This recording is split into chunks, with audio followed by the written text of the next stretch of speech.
नमस्कार। यह है फलक की कहानियों का अद्भुत संसार, किस्सा कहानी। मैं लावण्या नायडू आपको सुना रही हूँ अपनी लिखी कहानी, जिसका शीर्षक है छलावा। अब तक आपने सुना ढाबे में जिस अमर सिंह और उसकी बेटी चांदनी को मयूर और उसके दोस्तों ने देखा था, उनका तो बहुत पहले खून हो चुका था। अब आगे सुनेंगे छलावा का अगला भाग, भाग 4। फोन पर इंस्पेक्टर की बात सुनकर सब हैरान थे। दिनेश ने पूछा, तो क्या आप भी ट्रांसफर ले लेंगे सर? नहीं, मैं ये कैसे भी ये केस सॉल्व करके ही रहूंगा। इंस्पेक्टर ने हवलदार से कहकर ढाबे की और उस हाईवे की जितनी भी केस फाइल थी सब मंगवा ली। फाइलों से लगभग पूरा टेबल भर गया। इतनी सारी मिसिंग केस, क्या किसी का पता चला? नहीं साहब। विनय ने हैरानी से पूछा, सर वो बारातियों की मिसिंग केस तो आपके आने के बाद हुई, तो आपने आगे तहकीकात नहीं की? इतने लोग एक साथ कहाँ गए? इंस्पेक्टर ने कहा, हम शहर से इतनी दूर रहते हैं कि फॉरेंसिक रिपोर्ट आने में हफ्तों लग जाते हैं। अभी लगता है कुछ और दिन लग जाएंगे रिपोर्ट आने में। और पहले भी ऐसा कुछ हुआ है, ये मुझे पता नहीं था। जब भी रघु ने बताने की कोशिश की तो ये सब गांव वालों की कोई मनगढ़ंत कहानी है सोचकर मैं नज़रअंदाज करता रहा।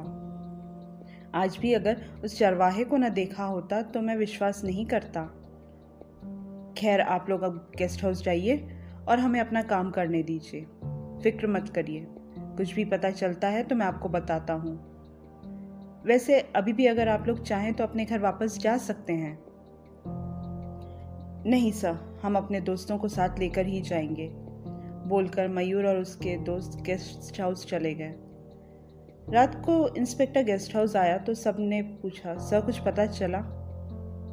नहीं, लगता है कल रिपोर्ट आ जाएगी, देखते हैं। सबने खाना खाया और सोने चले गए।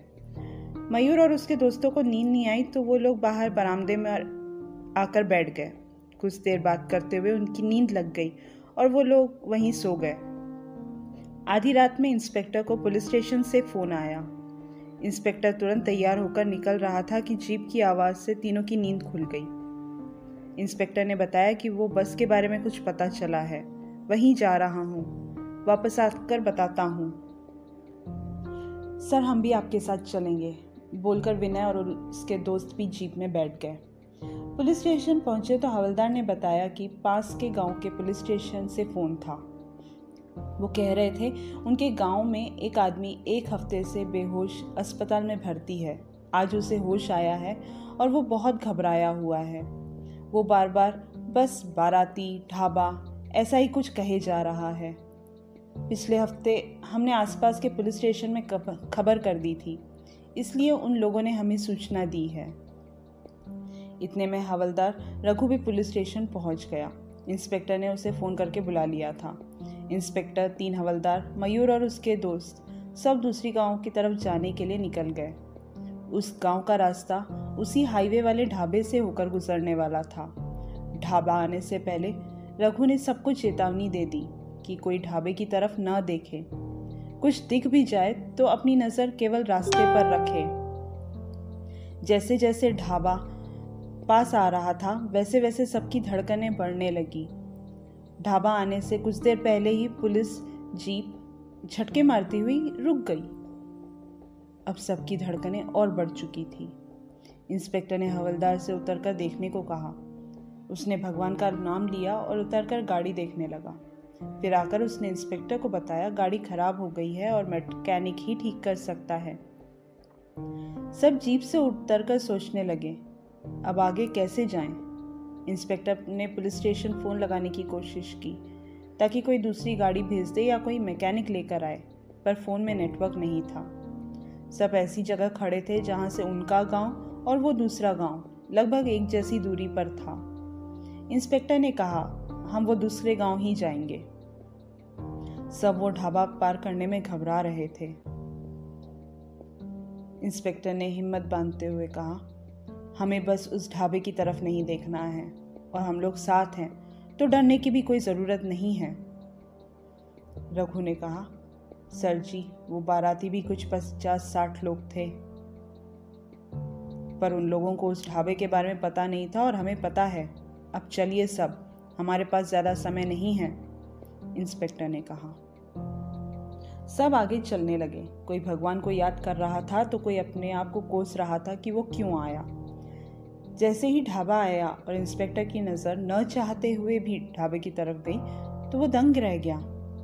आज सुबह जहाँ उसने खंडर देखा था, अभी वहाँ कितनी रौनक थी। उसने देखा वहाँ 2-3 गाड़ियाँ खड़ी थी, कुछ लोग खाना खा रहे थे। इंस्पेक्टर ने सोचा कि वो उन मासूमों को वहाँ मुसीबत में नहीं छोड़ सकता। उसने हिम्मत की और बाकी लोगों को आगे चलते रहने का बोलकर ढाबे की तरफ चला गया। इंस्पेक्टर पुलिस वर्दी में था और उसने वहां जाकर रौब दिखाते हुए कहा, यह कोई समय है ढाबा शुरू रखने का? चलो सब बंद करो ये सब। जो खाना खा रहे थे वो बोले, सर बस हम खा लेते हैं, फिर चले जाएंगे। बहुत खा पी लिया है आप लोगों ने, ढाबा बंद, चलो उठो उठो उठो, निकलो यहाँ से। अमर सिंह इंस्पेक्टर के सामने आया। अमर सिंह को देखकर इंस्पेक्टर की धड़कनें बढ़ने लगी, पर अपने डर को छुपाते हुए वो उसके सामने खड़े रहे। अमर सिंह बोला, साहब खा लेने दीजिए ना।